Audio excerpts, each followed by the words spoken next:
Hoy vamos a abordar un tema importante relacionado con la salud gastrointestinal.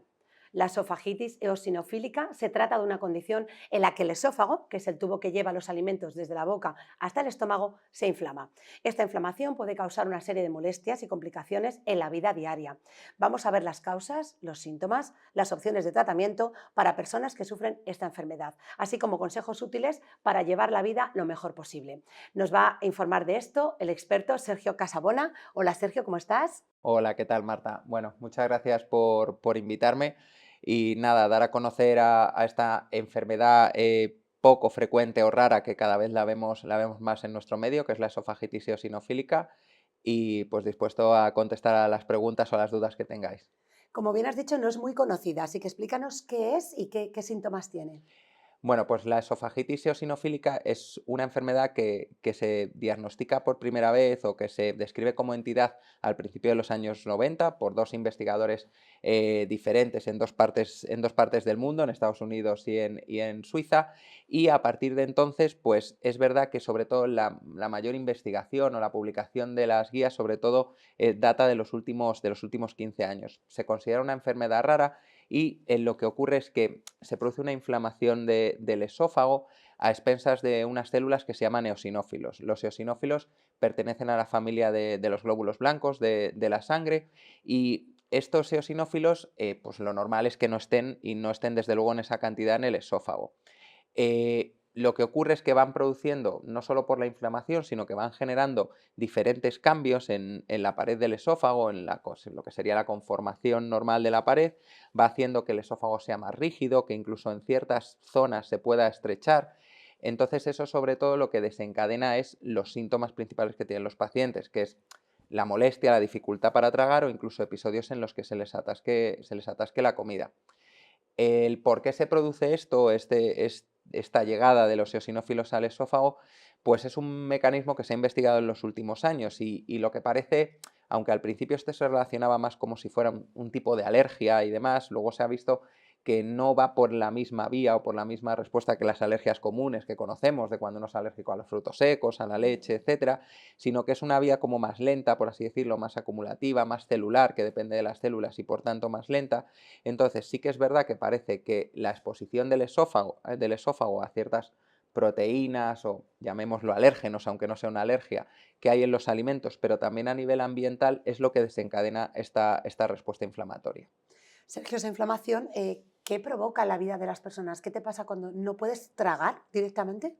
Pues, Marta, sobre todo es lo que hemos dicho, los síntomas fundamentales en adultos, sobre todo suelen ser esa dificultad para tragar, que los médicos la llamamos disfagia, o los episodios de atragantamiento, de que se quede la comida incluso atascada y no vaya ni para atrás ni para adelante, que es lo que se llamaría impactación esofágica, como decimos. Es verdad que esos son los síntomas típicos, ¿vale? Pero hay unos síntomas que llamamos más atípicos, que sobre todo afectan más a niños o a no tan bebés, pero bueno, pues a niños pequeños y demás, que muchas veces tampoco a veces pueden expresar lo que notan o lo que Ujú. sienten, y a veces pues es el rechazo al alimento, el me duele, me duele, me duele, o el me quema. A veces son esos síntomas más atípicos que a veces nos cuesta un poquito más identificar, que no es lo mismo que un adulto que sabe contar claramente lo que tiene. La gravedad de los síntomas varía, porque al final, pues cada uno, por así decirlo, nos inflamamos de una manera o con una intensidad. Hay niños que con 10 años pues han tenido 5 impactaciones y han tenido que ir a urgencias para que les saquen el alimento, y hay gente que hemos diagnosticado con 70 años de forma casual porque le hemos hecho una endoscopia por otro motivo y se ha visto un esófago raro y se han cogido biopsias y se ha visto. Entonces, la manera de manifestarse puede ser muy variable, pero hay pacientes graves que tienen verdaderamente problemas para nutrirse de forma adecuada, que tienen que recurrir a suplementos nutricionales, etcétera, y que bueno, pues requieren tratamientos, incluso algunos de ellos que están todavía en investigación y que entran en ensayos clínicos para ver si conseguimos mejorarlos. Sergio, es una enfermedad que afecta bastante a niños y adolescentes. ¿Cómo tienes que adaptar tu vida con esta enfermedad? ¿Qué cambios tienes que hacer en tu vida? Claro, pues esto es interesante porque al final ya es muy incómodo o perjudicial, pues en cualquier adulto el tener ese problema, porque al final el comer los humanos lo hacemos también como un acto social, no solo Por para supuesto. nutrirnos. Y Ujú. entonces, pues tú imagínate estar comiendo con unos amigos y tener que levantarte al baño porque la comida no pasa y la tienes que echar. O no poder comerte un filete en un restaurante y tener que pedirte pues un caldo o algo así que sabes que no vas a tener problemas. Claro, la dieta pasa a ser blanda en su mayoría de las veces. Claro, muchos pacientes tienen que adaptar la dieta, incluso pacientes que no están diagnosticados, que nos llegan a la consulta y cuando les diagnosticamos nos dicen, sí, la verdad es que yo cada vez que he tenido que ir a un restaurante, pues por no levantarme por vergüenza, pues hago esto. Pues imagínate esto trasladado a niños o adolescentes Mm. que además están desarrollándose a nivel psicosocial, a nivel la esfera emocional y demás. Claro, puede ser casi, perdona Sergio que te corte, pero No, casi no. volver a las papillas, ¿no? En algunos casos. Muchos pacientes hacen dietas trituradas. De hecho, cuando celebramos el Día Europeo en Madrid de la esofagitis eosinofílica con la Asociación de Pacientes, con AEDESEO, hubo un acto simbólico que se hizo, esto fue en 2022, creo recordar, en mayo, que es el Día Europeo, y hubo un acto simbólico que era pues como hacer una especie de carrera de relevos, de ir pasando una batidora, porque muchos de estos pacientes tienen que pasar todos los alimentos por la batidora. Y tú imagínate, pues pasar un plato de pasta con tomate, o sea, todo lo tienen que Qué transformar duro. O en sea, eso. algo tan suave como la pasta tampoco lo pueden tragar, ¿no? Claro, En muchos es eso. casos. Hay veces que hay estrecheces o que llamamos estenosis tan críticas en el esófago que ni siquiera eso lo consiguen Wow. pasar. Sergio, hemos hablado de que es una enfermedad rara, pero ¿a cuánta gente afecta? ¿Tienes números en España? Pues la verdad es que la cantidad de gente afectada ha aumentado de forma exponencial en España en los últimos años. De hecho, lo revisábamos hace poco, en 2015 había como unas 20.000, 20 y tantas mil personas afectadas y en un artículo que me parece que salió el año pasado de la Sociedad Española de Alergología hablan de más de 45.000 personas afectadas. Wow, se ha Eh, duplicado el número. ¿A qué se debe? ¿Hay algo, algún agente externo, algo que... Pues aquí la verdad es que el cómo explicar esto a veces es complicado. No sabemos claramente, no hay un factor único que puedas decir, ha sido por esto. Al final es una enfermedad inflamatoria que depende del sistema inmune. Estamos viendo en la sociedad que la mayoría de las enfermedades que dependen del sistema inmune, inmunológicas, que no tienen por qué ser autoinmunes, Ujú. están aumentando de forma Sí. exponencial. ¿Eso por qué pasa? Pues probablemente por los cambios en los hábitos a nivel dietético, por los aditivos que llevan muchos alimentos procesados que tomamos, por la contaminación, por ejemplo, por exposición a antibióticos en edades tempranas de la vida. Incluso se habla de que el parto por cesárea en lugar de un parto natural lo puede favorecer. Todo esto va un poco unido a esa teoría de la higiene que dice que en edades tempranas el estar expuesto a menos antígenos por los antibióticos, vacunas y todas estas cosas que hemos hablado, hace que el sistema inmune madure diferente o madure menos a como a lo mejor lo hacía hace 40 o 50 años. Eso sin duda es un factor que tiene mucha importancia en cómo ha evolucionado la enfermedad. Otro factor sin duda es la investigación, es Ujú. decir, cuanto más conoces una enfermedad, cuanto más la das a conocer, cuanto más se investiga, más guías clínicas hay, mejor conocimiento de la enfermedad y cuando el médico se enfrenta a un paciente, pues piensa en esa enfermedad. A lo mejor hace 20 años pues no se pensaba en ello y muchos se quedaban sin diagnosticar. Claro, justamente nos acabas de contar el caso de una persona de 70 años que de manera casual lo encontrasteis. Entonces, esa persona modificó la dieta toda su vida sin saber lo que tenía. Pero te quería preguntar si el diagnóstico tardío es peligroso. Pero en este caso, claro, esa persona ha vivido toda la vida así. Esto siempre nosotros, vamos, yo cuando me enfrento a un diagnóstico reciente en la consulta, que además con el crecimiento que hemos hablado prácticamente todas las semanas tenemos 2 pacientes nuevos como poco, siempre yo intento simplificarlo y explico que es una enfermedad que únicamente afecta al esófago, es una enfermedad local del esófago, que es una enfermedad crónica, ¿vale? Que a día de hoy no hay una cura y que hay que tener un tratamiento de mantenimiento para tenerla controlada, que es una enfermedad inmunomediada, que es el mecanismo un poco que hemos hablado por el que se produce, y que es una enfermedad benigna. Los datos que tenemos a día de hoy es que en el peor de los casos que decidas no tratarte, esto no predispone a ningún tipo de tumor.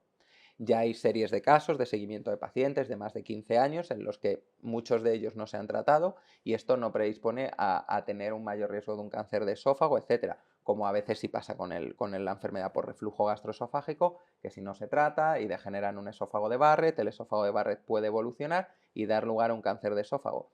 Esto no, en el peor de los casos el esófago se irá estrechando cada vez más y tragarás peor y comerás peor. Pero como digo, hay gente que llega a 70 años y cuando empiezas a interrogarla porque la has diagnosticado, pues te dice, a ver, sí, yo siempre me bebo 5 vasos de agua en la comida, cuando salgo por ahí evito pues comer arroz, evito comer carne y yo veo normal tener que levantarme al baño a escupir la comida porque no me pasa. Mm, Pero han vivido así toda su vida y lo han visto toda como su normal. vida. Madre mía.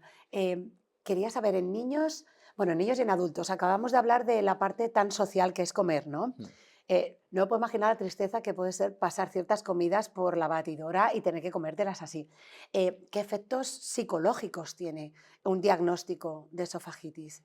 Pues es verdad que el diagnóstico de esofagitis eosinofílica, bien explicado y cuando le explicas bien a los pacientes por qué se produce, cuál es el tratamiento y demás, si lo entienden, disminuye la carga psicológica. Pero Mm, es verdad que el no saber lo que tienes y el enfrentarte a ese reto a la hora de comer, pues es lo que sin duda lleva una carga mayor.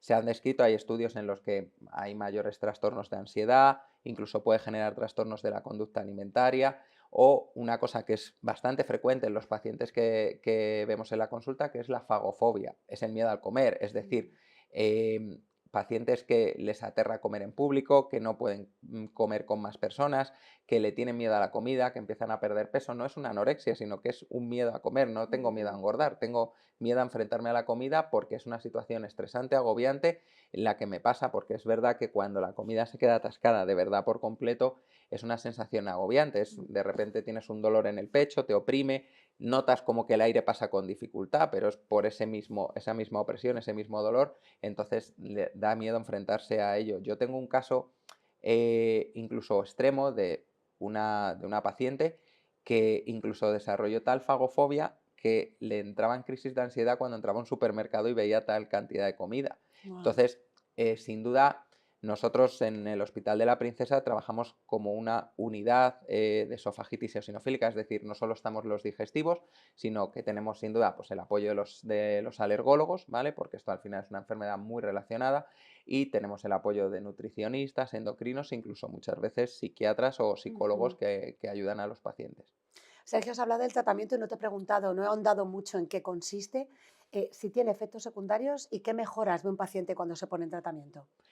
Pues a ver, a día de hoy el tratamiento se basa en 3 pilares fundamentales, ¿vale? Los 3, la última guía europea, que es la que utilizamos, que se publicó en 2017 y que probablemente pues, este año salga la actualización, los 3 tratamientos están al mismo nivel. Entonces, la decisión de qué tratamiento es mejor la toma el paciente con el médico, con el consejo del médico, y lo que cree el médico que es mejor es lo que le aconseja. Pero el paciente puede decidir, yo se lo digo a los pacientes, yo te puedo decir que este creo que es el mejor para ti, pero si tú quieres hacer el otro y este no, Ujú, flaco favor porque vas a salir de la consulta y no lo vas a hacer el que yo te mande. Entonces es ujú, mejor llegar siempre a un consenso. Eh, tenemos, como hemos dicho, que los alimentos muchas veces son los causantes de la enfermedad. ujú. Si conseguimos identificar qué alimentos son y los quitamos de la dieta, pues curado, no se desarrollaría la enfermedad, no, ¿Hay no se algún alimento desarrolla. que sea típico que cause esta enfermedad o depende de la persona? No, a ver, depende de la persona, pero por ejemplo, el alimento más relacionado es la leche. La leche Mm, animal es el alimento que más se relaciona con esta enfermedad, pero aún así, con una dieta con leche, es verdad que hay unos estudios recientes que han aumentado la tasa de éxito con la dieta, pero no vas más allá del 50%, ujú. ¿vale? No nos valen las pruebas de alergología que tenemos ahora y eso se lo pongo como un ejemplo claro a los pacientes. Es decir, llega el paciente a la consulta y dice, es que yo quiero hacer dieta y le digo, pero es que no nos vale ninguna prueba. La dieta es que tú pruebes, vayas quitándote alimentos y cada vez que te quitas o te pones un alimento hay que hacerte una endoscopia. Imagínate el tiempo que podemos tardar, porque tienen que pasar al menos 6 u 8 semanas para poder hacer una endoscopia y ver la eficacia, tú sin la enfermedad sin estar controlada todavía y una dieta tan restrictiva mantenida en el tiempo y con unas garantías muy bajas de éxito. ¿Y por qué no me hacen pruebas para saber qué alimento es? Pues porque ya te las han hecho y de hecho te han dicho, por ejemplo, que eres alérgico a los frutos secos y no los tomas y sigues con la inflamación. O sea que Mm, lo que nosotros vemos en la sangre, en piel, etcétera, las pruebas alergológicas, no tiene correlación con lo que está pasando en el esófago. Entonces vale. no nos puede guiar para la dieta. La dieta, como digo yo a los pacientes, en términos científicos decimos, son dietas de eliminación empírica, a nivel coloquial es ensayo-error. Es decir, vamos quitando, cuanto más probabilidad, pues empezamos por ahí para ir quitando de menos a más alimentos, pero es ensayo-error. ¿Qué ocurre? Que cuando tú haces dietas poco restrictivas, vale que vale, una dieta sin leche, hay gente alérgica a la leche, sin gluten, hay gente celíaca, es fácil, pero luego ya empiezas a quitar legumbres, huevo, pescado, mariscos, frutos secos, te quedas sin recursos. Claro, no hay alimentos. Eso es. Entonces, luego ya no solo es que te quedes sin ideas de qué comer, es que puedes desarrollar déficits nutricionales, etcétera. Entonces, estamos matando moscas a cañonazos, es decir, estamos poniendo un tratamiento para mejorar una enfermedad y que no tenga síntomas, pero estamos casi deteriorando la calidad de vida del paciente más que la propia enfermedad. Claro. Entonces, para eso, pues tenemos de alternativa los tratamientos farmacológicos, ¿vale? Los tratamientos farmacológicos son tratamientos que no tratan la causa, sino que tratan la consecuencia, es decir, la inflamación. Ahí, los más clásicamente utilizados son pues, los protectores de estómago, el omeprazol, el pantoprazol, que todos los conocemos. Sí. Pues se ha visto que no es porque quiten el ácido, que es su función y por la que se idearon y por la que se crearon hace más de 40 años, sino porque bloquean una proteína que atrae los eosinófilos al esófago. Y eso se ha sabido después, cuando se ha visto, nos hemos preguntado por qué funcionaba en esta enfermedad, se ha investigado y se ha visto que es eso. Pues este tratamiento en esta enfermedad funciona en el 50% de los pacientes. Y de ese 50% que responden, el 70% se les puede bajar la dosis para que tengan una dosis baja de mantenimiento a largo plazo. Entonces, más del 75% de los pacientes optan de entrada por este tratamiento. ¿Por qué? Porque todo el mundo conoce el omeprazol, porque todo el mundo la toma alguna vez, porque no le ha pasado nada, porque es barato, fácil de conseguir, cómodo y oye, pues tengo un 50% de posibilidades, pero no Bastante está más mal. fácil, Sergio, que lo que tú bien has dicho, andar probando un alimento, quitándolo y acabar con una dieta absolutamente Claro. restrictiva que te va a dejar fatal. Y luego para pacientes que estaría al mismo nivel, pero el consejo que hacemos normalmente los médicos de este tratamiento sería a pacientes un poco más graves, con un esófago más afectado, es los corticoides tópicos deglutidos. Aquí llega el momento también del médico de hacer terapia, porque la palabra corticoides tiene un estigma súper negativo en la sociedad, pero son corticoides tópicos locales, como los corticoides que utilizamos en una rinitis, como los que se utilizan en el asma inhalados o como los que utilizas en la piel para una dermatitis, ¿vale? Lo que pasa es que los tomamos por boca para que hagan efecto en el esófago, pero el efecto es local y no tienen efectos adversos a nivel del resto del cuerpo.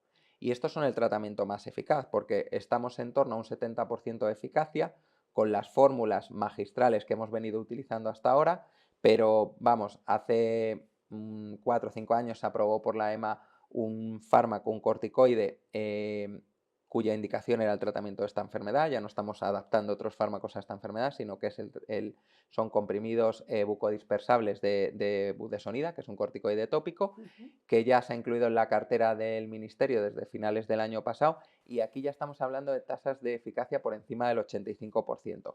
Hace poco analizamos nosotros los datos de nuestra consulta y estamos por encima del 95%, o sea, es un fármaco mucho más eficaz, probablemente porque, bueno, pues al deshacerse en la boca, la misma saliva es el mejor vehículo para transportar el fármaco al esófago, el que mejor se adhiere al esófago y el que mejor hace que el fármaco esté en contacto con el esófago, de ahí que mejoren. Y luego, bueno, pues tenemos fármacos experimentales, o de hecho ya hay un tratamiento aprobado que pertenece a la familia hasta de los fármacos biológicos, que son anticuerpos monoclonales, que son fármacos que bloquean una determinada proteína de la cascada inflamatoria.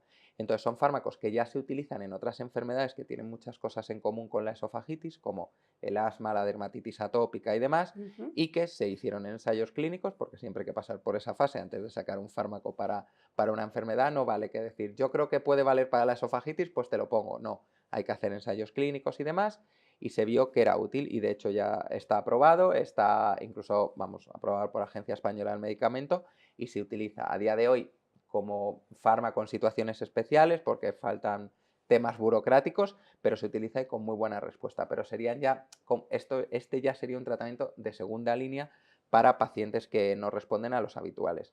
Y ya de rescate lo último es que pacientes que ya tienen el esófago muy cerrado, con esas estenosis que hemos hablado, esas estrecheces, a veces el fármaco no es suficiente y tenemos que recurrir a una ayuda mecánica, es decir, mediante una endoscopia, con el paciente dormido, lo que hacemos es hacer una dilatación del esófago, pues con un balón abrimos eso que se ha quedado estrecho, lo intentamos abrir para que de forma más rápida se recupere y pueda cuanto antes volver a comer, pero siempre instaurando a la vez un tratamiento antiinflamatorio. No vale resolver lo que lleva produciéndose ahí por años de estar inflamado y no controlar la inflamación porque se va a volver a cerrar.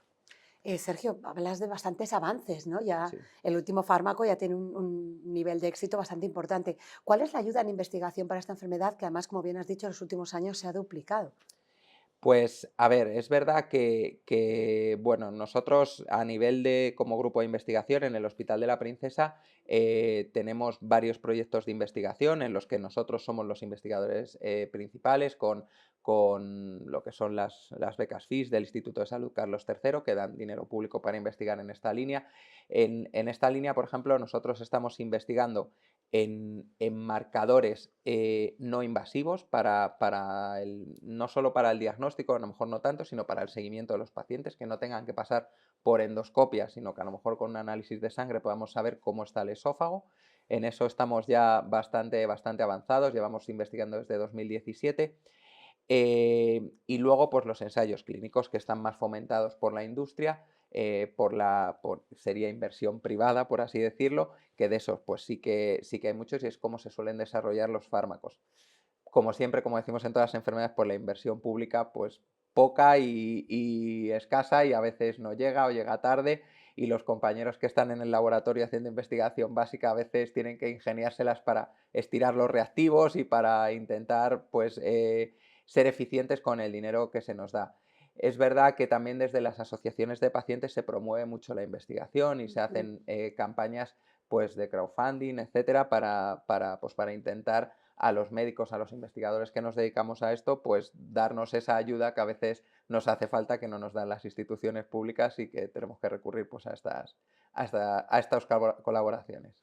Sergio, antes de despedirnos, una persona con esta enfermedad no está sola, ¿no? Quiero que mandes un mensaje de que, pues, oye, puede estar arropado a lo mejor por asociaciones y desde luego importantísimo que no hay que vivir 70 años adaptando tu vida, sino que hay que ir al médico y buscar un diagnóstico pronto, lo más posible, ¿no? Eso es.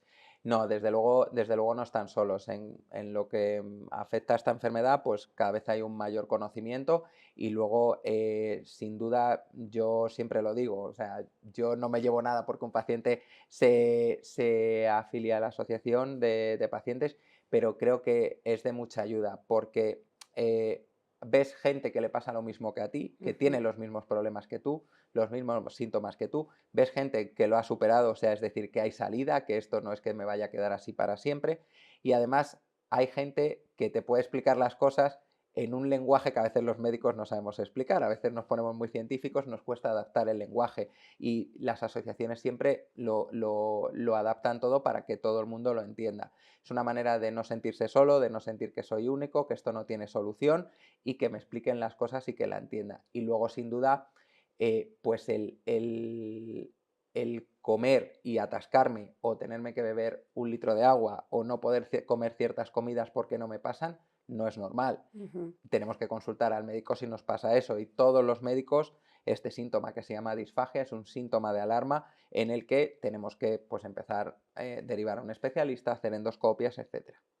Sergio, muchísimas gracias por tus explicaciones tan claras, porque es verdad que has empleado muchísimos términos médicos, pero te has explicado de una forma muy buena y hemos entendido perfectamente lo que es esta enfermedad, bastante desconocida, pero que afecta a muchas personas. Así que muchísimas gracias por haber venido a Vida y Muchas gracias. habernos arrojado luz sobre este tema. Muchas gracias. Gracias a vosotros. Y a vosotros, seguir conectados con Vida. Tenemos muchísima más información para que vuestra vida sea cada vez mejor.